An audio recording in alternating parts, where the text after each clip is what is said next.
My parents left me the ruins and my brother the mansion. But then I discovered this. The leather chair in Mr. Henderson's office squeaked as I shifted, trying to find a position that didn't make my stomach twist into knots. The mahogany walls felt like they were closing in, and the smell of old books and expensive cologne made everything feel too formal, too final. I kept my hands folded in my lap, fighting the urge to pick at my nail polish, a nervous habit Dad always told me to break. "Renee, sweetheart, you okay?" Mom's sister, Aunt Linda, whispered from beside me. Her hand found mine, squeezing gently. I nodded, though we both knew it was a lie.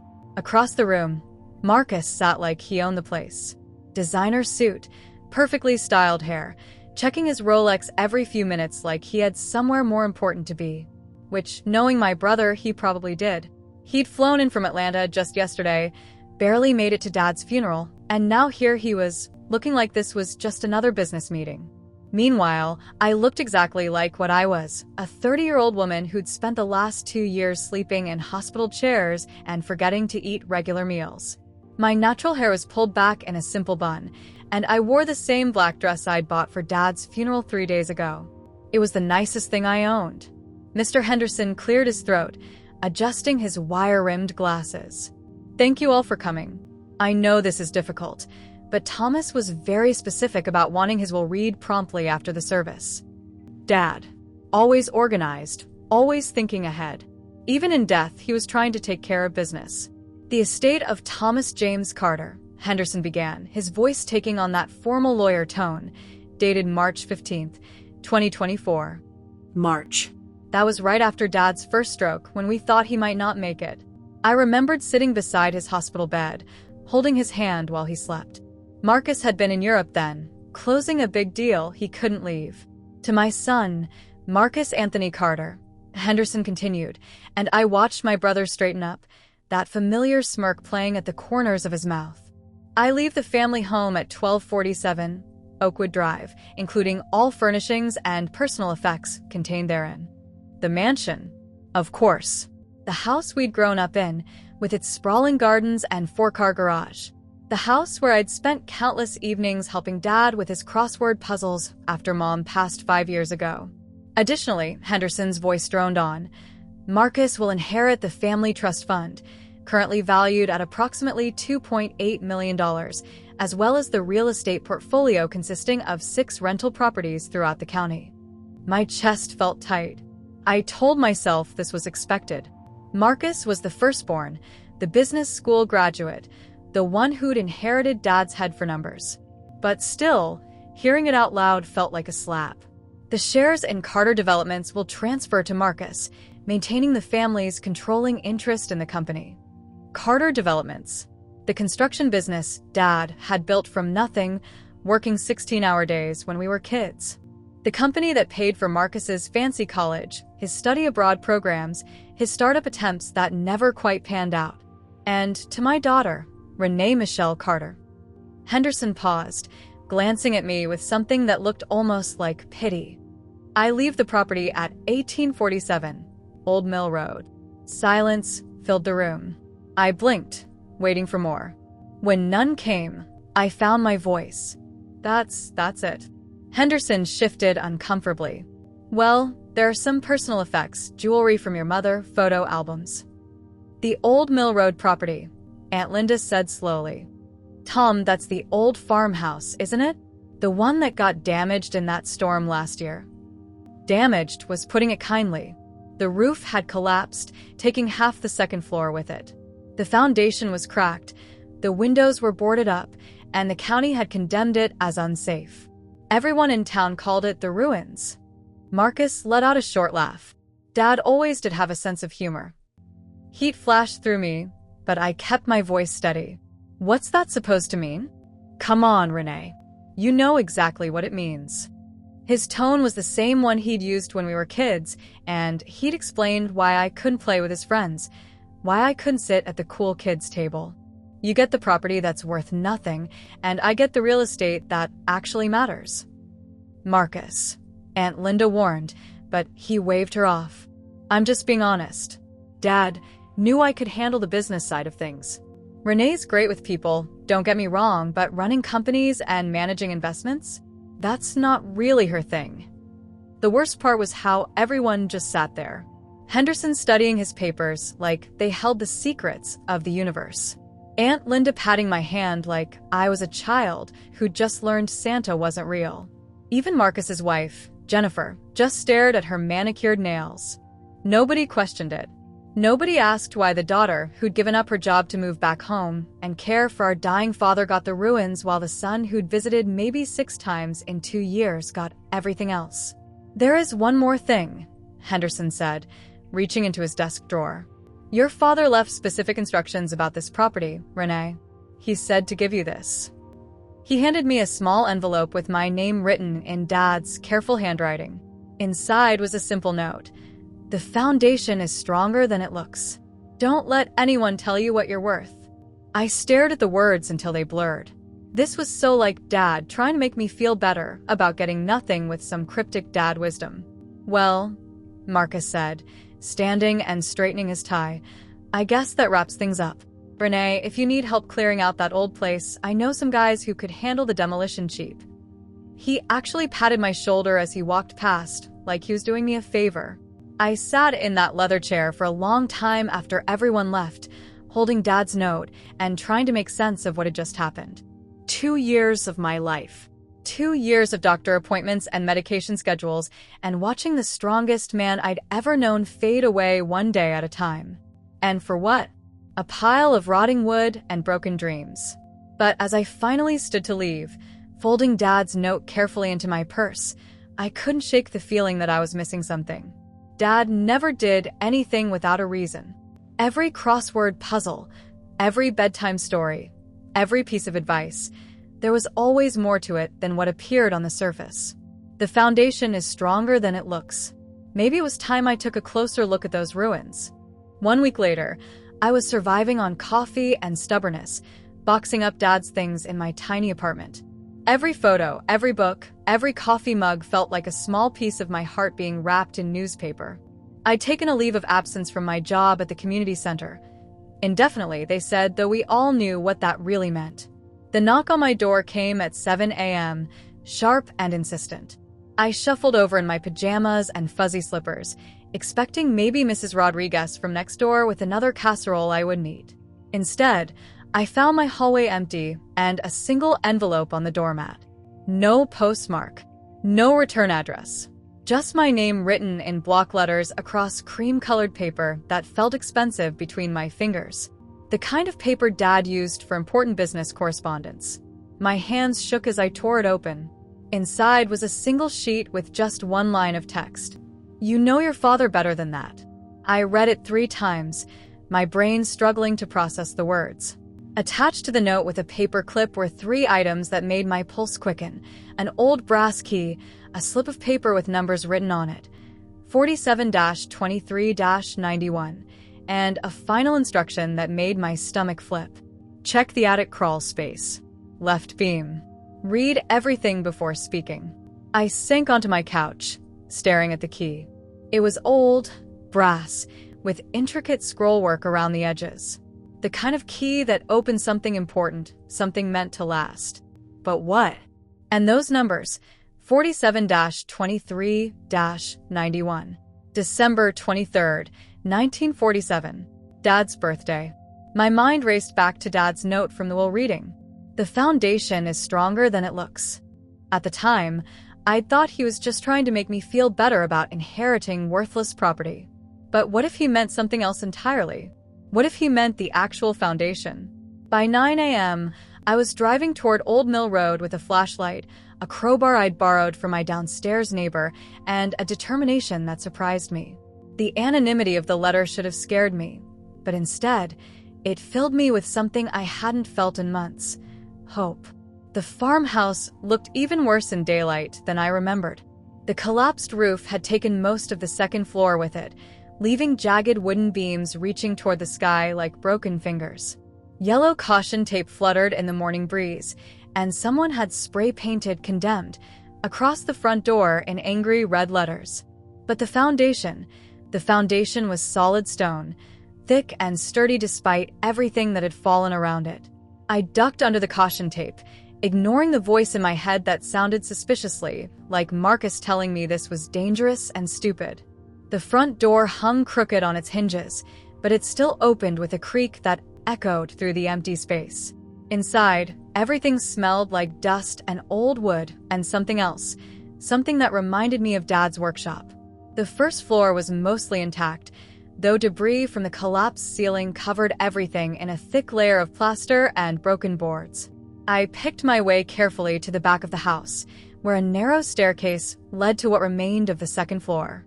Half the steps were missing, but I could see the opening to the attic crawl space just above the landing. Getting up there required some creative climbing over fallen beams and a prayer that the remaining structure would hold my weight. By the time I hauled myself into the cramped attic space, my jeans were torn and my palms were scraped raw. The left beam was easy to find. It was the only one not covered in decades of dust and cobwebs. Someone had been here recently. Very recently. I ran my hands along the wood until I found it, a small panel that moved when I pressed it. Behind it was a metal box, no bigger than a shoebox, with a combination lock that made my heart skip. 47-23-91. The lock clicked open on the first try. Inside, wrapped in oilcloth like something precious, was a manila envelope thick with papers. My hands trembled as I opened it, and what I saw made me sit down hard on the dusty floor. A will. A legal, notarized, official last will and testament of Thomas James Carter. Dated April 28, 2024. 6 weeks after the will Henderson had read in his office. I scanned the pages quickly, my heart pounding so hard I could hear it in my ears. The language was formal, but the meaning was crystal clear. The mansion went to me. The trust fund went to me. The real estate portfolio, the company's shares, everything, it all went to me. Marcus got the farmhouse. The ruins. What the hell? I whispered to the empty attic. But there was more. Tucked behind the will was a letter in Dad's handwriting, and as I read the first line, tears started streaming down my face. My dearest Renee, if you're reading this, then someone tried to steal your inheritance, and I'm counting on you to be strong enough to fight for what's yours. I read that letter 3 times, sitting in that dusty attic while the morning sun streamed through the broken roof above me. Dad had known. Somehow, he'd known that Marcus would try to manipulate things, that people would try to take advantage of his death. And he'd prepared for it. The anonymous letter suddenly made sense. Someone knew about this will. Someone wanted me to find it. But who? And why hadn't they just brought it forward themselves? I carefully rewrapped everything and made my way back down to solid ground, my mind spinning with questions and possibilities. But one thing was crystal clear. This wasn't over. Not by a long shot. I drove straight home, the manila envelope clutched against my chest like a lifeline. My hands were still shaking as I spread everything out on my kitchen table. The real will, the letter, and a few other documents I hadn't noticed before. Bank statements, property deeds, and what looked like a private investigator's report with Marcus's name on it. Dad had been busy in his final months. I poured myself a glass of wine, even though it was barely noon, then sat down to read the letter that would change everything I thought I knew about my family. My dearest Renee, if you're reading this, then someone tried to steal your inheritance, and I'm counting on you to be strong enough to fight for what's yours. I pray this day never comes, but I learned long ago that hope for the best doesn't mean you shouldn't prepare for the worst. I need you to understand something first. The original will Henderson has the one that gives Marcus everything?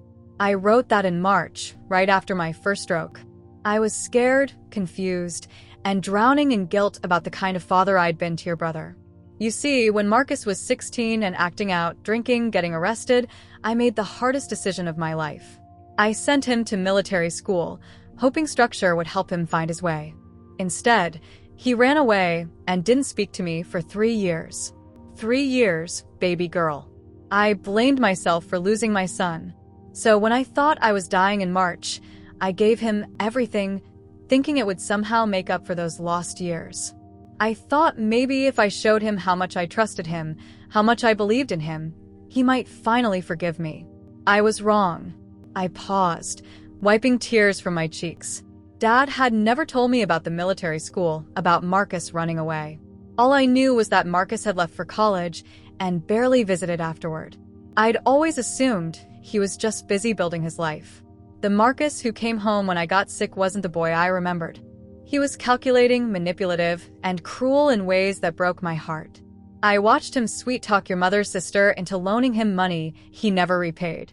I saw him pressure your mother during her cancer treatments to sign over her jewelry for safekeeping. He never gave it back.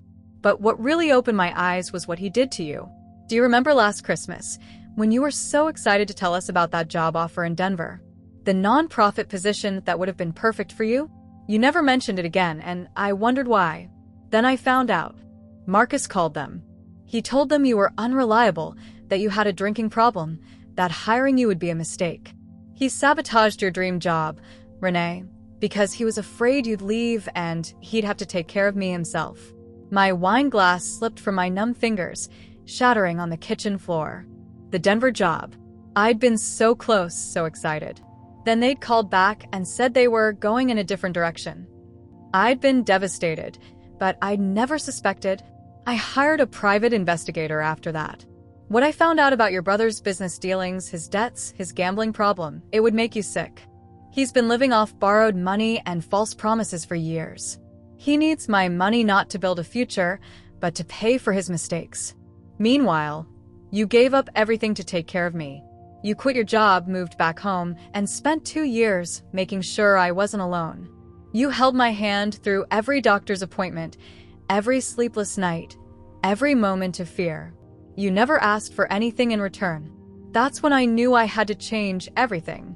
The Newell gives you what you've always deserved, not just the money and property, but the recognition that you are the child who truly loved me. Marcus gets the farmhouse because that's where I want him to remember what real work looks like. Maybe having to rebuild something from the ground up will teach him the value of honest effort. I've left instructions with my accountant, James Morrison, to help you transition everything smoothly. The combination to his office safe is your birthday, October 15th, 93. Inside, you'll find additional documents that will help you understand the full scope of what you're inheriting. But Renee, I need you to promise me something. Don't let this turn you bitter. Don't let Marcus's betrayal make you forget who you are. You have the biggest heart of anyone I know, and the world needs people like you. Use this inheritance to build something beautiful. Help people the way you've always helped people. Make me proud, not because of what you have, but because of what you do with it. Asterisk all my love, Dad. P.S. I've arranged for someone to help you when the time comes. Trust them. They have their own reasons for wanting to see justice done. I sat in my kitchen surrounded by broken glass and shattered assumptions, reading Dad's words over and over until they burned into my memory. Marcus hadn't just been absent during Dad's illness. He'd been actively working against me, sabotaging my life to make sure I'd be available to play caregiver. The Denver job. The way opportunities seemed to dry up whenever I got close to something good. The friends who'd gradually stopped calling. The relationships that had fizzled out for reasons I never understood. How much of my life had Marcus quietly destroyed? I looked at the private investigator's report, my hands steady now, my tears dried. Page after page of evidence. Unpaid debts, fraudulent business claims, a gambling addiction that had cost him everything. Marcus wasn't just greedy, he was desperate. And desperate people did desperate things. I thought about the anonymous letter, Dad's mention of someone who would help me. Who else knew about this will? Who else had their own reasons for wanting to see Marcus face consequences? The pieces were starting to come together, but I was still missing something crucial. How had Marcus managed to hide the real will? How had he convinced Henderson to read the old one instead? I cleaned up the broken glass, poured another wine, and reached for my phone. It was time to have a conversation with our family lawyer. And this time I was going to record every word. Because if Dad had taught me anything, it was that the truth always comes out eventually. You just have to be brave enough to dig for it. I called Henderson's office first thing Monday morning, my voice steady despite the storm raging in my chest. I need to see Mr. Henderson today. It's about my father's will. I'm sorry, Miss Carter, but Mr. Henderson is booked solid this week. Perhaps next. Tell him I found something interesting in the farmhouse. Something he'll want to see." 20 minutes later, his secretary called back. Henderson could see me at 2 p.m. I spent the morning at James Morrison's accounting office, using Dad's birthday combination to open a safe that contained documents that made my head spin. Financial records showing Marcus had been forging Dad's signature on checks. Loan applications using the family business as collateral without Dad's knowledge. Evidence of theft that went back years. But the most shocking discovery was a recorded conversation between Henderson and Marcus, dated just 2 days after Dad's funeral. Dad had been recording his meetings for months, paranoid about his failing memory. This one had been accidentally left running. By 2 p.m., I was sitting across from Henderson in the same office where my world had shattered a week ago. But this time, I wasn't the broken woman in the funeral dress. I wore my best suit, carried a leather briefcase Dad had given me for my college graduation, and had a small recording device tucked discreetly in my jacket pocket. "Renee," Henderson said, not quite meeting my eyes. "What can I do for you?" I placed the manila envelope on his desk. "I found this in the farmhouse." His face went completely white as he recognized the legal document inside. For a long moment, he just stared at it, his hands trembling slightly. "Where did you find this?" he whispered. "Does it matter?" "What matters is that it's dated 6 weeks after the will you read last week. And it's notarized by you." Henderson loosened his tie, sweat beading on his forehead despite the office's air conditioning. "Renee, I can explain. I'm sure you can. But first, let me ask you something. How much did my brother pay you to lose this will?" "I don't know what you're talking about." I leaned forward, my voice calm but ice cold. "Mr. Henderson, I've been taking care of sick people for 2 years. I know what guilt looks like on someone's face. I know what fear looks like. And right now, you look like a man who's about to lose everything." He stood up abruptly, pacing to the window. "You don't understand the position I was in. Marcus came to me with debts, threats from some very dangerous people. He said if he didn't get that inheritance, they'd finish him. So, you decided to steal mine instead? It wasn't supposed to be stealing." He spun around, his composure finally cracking. "Your father was confused at the end, writing multiple wills, changing his mind constantly. I convinced myself that the March will was his true intention, that this later one was just the dementia talking." "Dementia?" I stood up, my voice rising. "My father's mind was sharp until the day he died. You know that. You spoke to him every week." Henderson slumped into his chair, looking every one of his 70-plus years. "Marcus said he'd ruin me. He had photographs, evidence of indiscretions in my past. A gambling debt from 20 years ago that I'd managed to hide. He said he'd expose everything, destroy my practice, my reputation. So you chose to destroy me instead. I thought you'd be fine," he said desperately. "You're young, capable. You could rebuild." Marcus was drowning. He owed money to people who don't accept late payments. I pulled out my phone, stopping the recording app I'd been running. Henderson's eyes widened as he realized what I'd done. "Renee, please." 25 years, I said quietly. "That's how long you've been my family's lawyer. You drew up my parents' marriage certificate, handled my grandmother's estate, walked me through the paperwork when Mom died. And you threw it all away for my brother's gambling debts. He's still your brother. He made mistakes, but he sabotaged my job interviews. He stole from our mother while she was dying of cancer. He forged Dad's signature on financial documents. These aren't mistakes, Mr. Henderson. This is who Marcus is." I stood, gathering the will and the recording. "You have 48 hours to file this will with the probate court and reverse the previous ruling. If you don't, I'll take this recording to the State Bar Association, the district attorney, and every news outlet in the county." "Renee, wait." Henderson's voice cracked. "There's something else you need to know. Marcus didn't just threaten me. He threatened you too." I froze, my hand on the door handle. "What do you mean?" "He said if you ever found out about the real will, if you ever tried to fight him, he'd make sure you had an accident. He said no one would miss the crazy sister who couldn't handle her grief." The words hit me like a physical blow. My own brother had threatened to finish me over money. Money that was rightfully mine to begin with. Who else knows about this? I asked, my voice barely steady. I don't know. Maybe no one. Maybe everyone. Marcus has friends in this town, people who owe him favors. Henderson looked up at me with something that might have been genuine remorse. Renee, be careful. You're playing with fire now. I walked out of that office with my evidence, my recording, and a new understanding of just how dangerous my situation had become. Marcus wasn't just greedy. He was desperate and violent. And desperate, violent people with nothing left to lose were capable of anything. But as I drove home, I realized something else. Dad's mysterious helper, the person who'd sent me that anonymous letter, they were probably watching all of this unfold, which meant I wasn't as alone as Marcus thought I was. The game was changing, and I was finally ready to play. Henderson filed the reel, exactly 47 hours and 32 minutes after I left his office. Marcus contested it immediately, demanding an emergency hearing. Judge Patricia Morrison, no relation to Dad's accountant, scheduled it for the following Friday.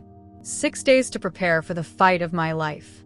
I spent those days consulting with a lawyer Dad's accountant had recommended, a sharp-eyed woman named Sarah Chun who specialized in estate fraud.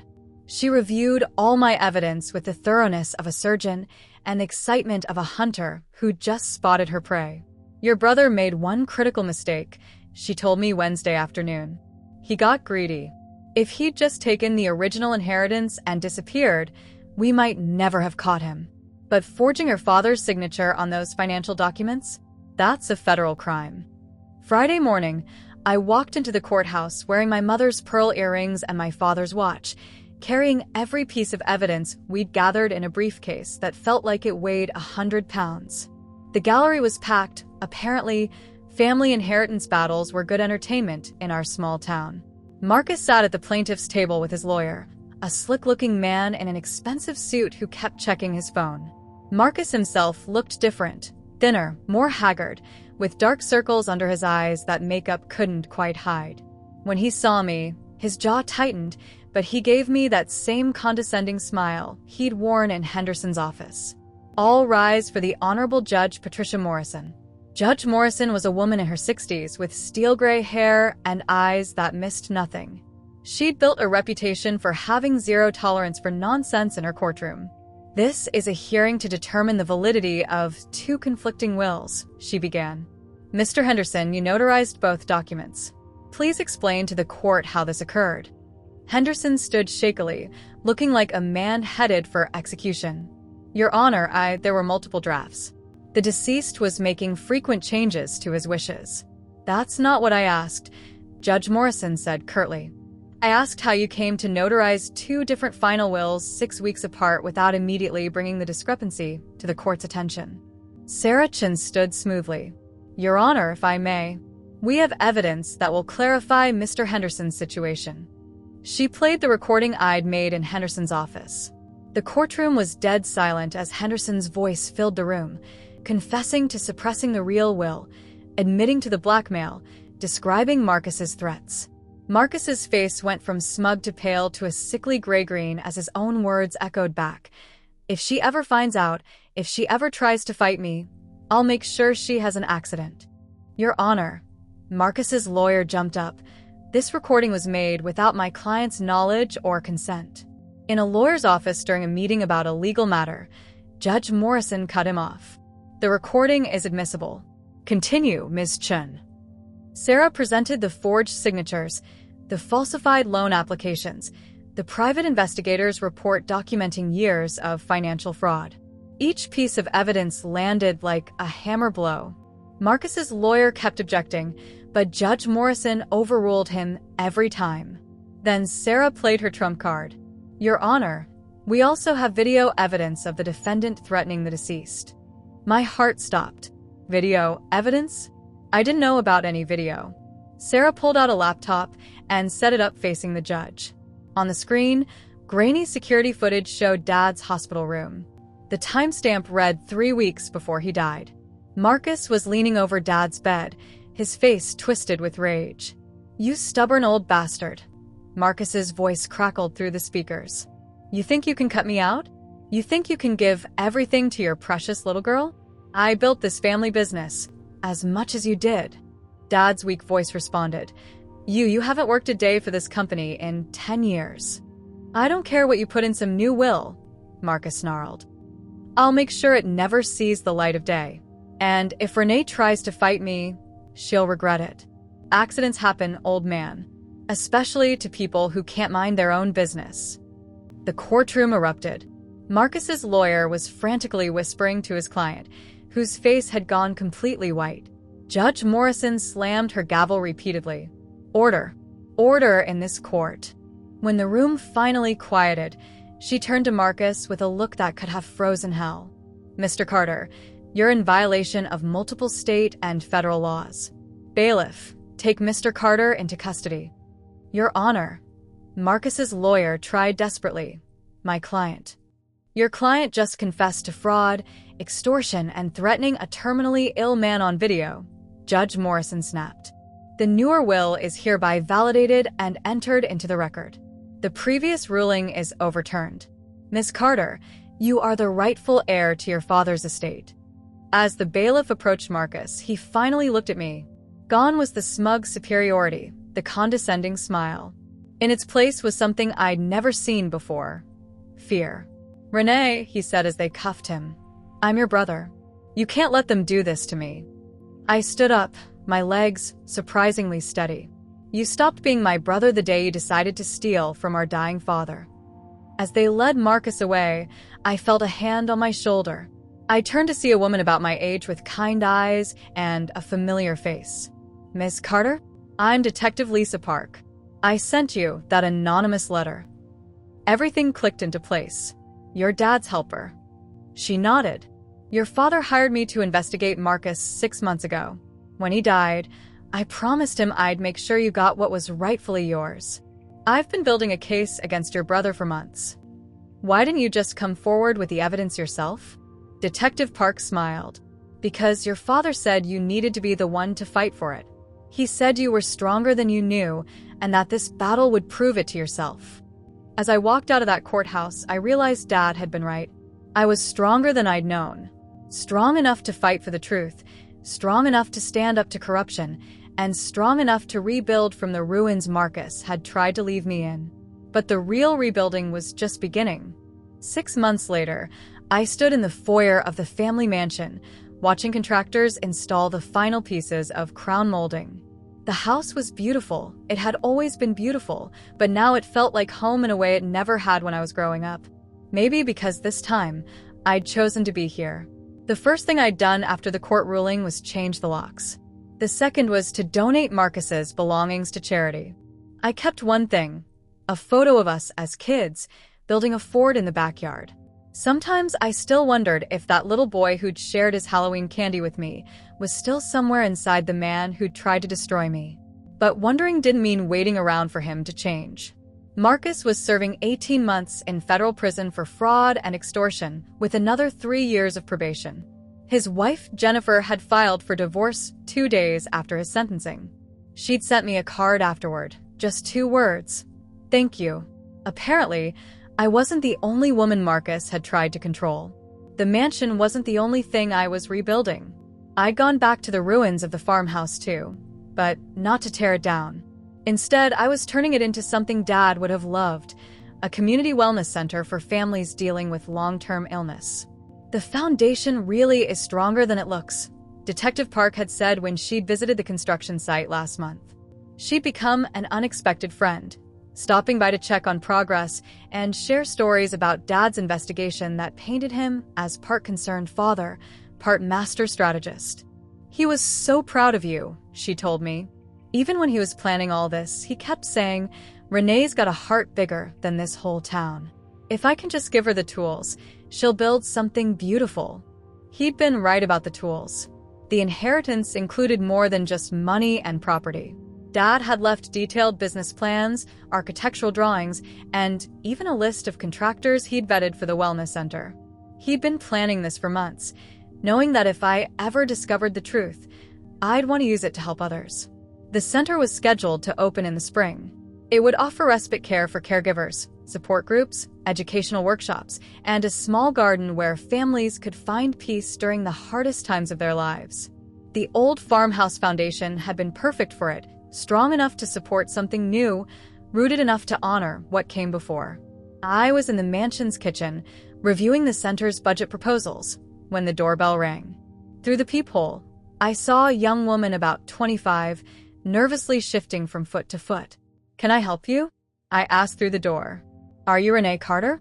"My name is Ashley." I think you knew my dad, Robert Park." I opened the door quickly. Detective Park's daughter had her mother's kind eyes and her father's stubborn jaw. "Ashley, please come in. Your mom told me you were coming home from graduate school." She stepped inside, looking around with curiosity rather than the awe most people showed when they saw the mansion. "Mom said you might have a job opening at your new center. I just finished my master's in social work, and I was hoping—" "You were hoping to work with families dealing with illness," I finished. "Your mom mentioned you'd lost your grandfather to Alzheimer's last year." Ashley nodded, her composure cracking slightly. "It was hard, watching him disappear piece by piece. Mom was working so much on your case that I ended up doing a lot of the caregiving, and I realized how few resources there are for people like us." I led her to the living room, where blueprints and volunteer schedules covered the coffee table. "Tell me about your experience." For the next hour, Ashley talked about her grandfather, her studies, her ideas for family support programs. She was passionate, intelligent, and reminded me of myself at her age, before Marcus's subtle sabotage had taught me to doubt my own capabilities. "The position is yours if you want it," I said finally. "But I should warn you, it's not going to be easy. We're starting from scratch, building something that's never existed in this community before." Ashley's smile lit up the room. "Ms. Carter, I've been building from scratch my whole life. I wouldn't know what to do with easy." That evening, I walked through the mansion's garden as the sun set behind the trees. The roses Mom had planted were blooming again after years of neglect, and the old oak tree where Dad had hung my childhood swing was strong and tall. I thought about the letter Dad had left me, about foundations being stronger than they looked. He hadn't just been talking about the farmhouse. He'd been talking about me, about our family, about the love that survived even when everything else crumbled. Marcus had tried to leave me with ruins, broken property, broken finances, broken faith in family. Instead, he'd given me the chance to discover what I was truly capable of building. My phone buzzed with a text from Detective Park. "Saw the news story about the center. Your dad would be so proud. Coffee tomorrow." I typed back, "Absolutely. I'll bring the blueprints for phase 2. Because this was just the beginning. I had a lifetime of building ahead of me, and for the first time in years, I couldn't wait to see what tomorrow would bring. The ruins had taught me something Marcus never understood. When you build on a foundation of truth and love, what rises from the ashes is always stronger than what came before."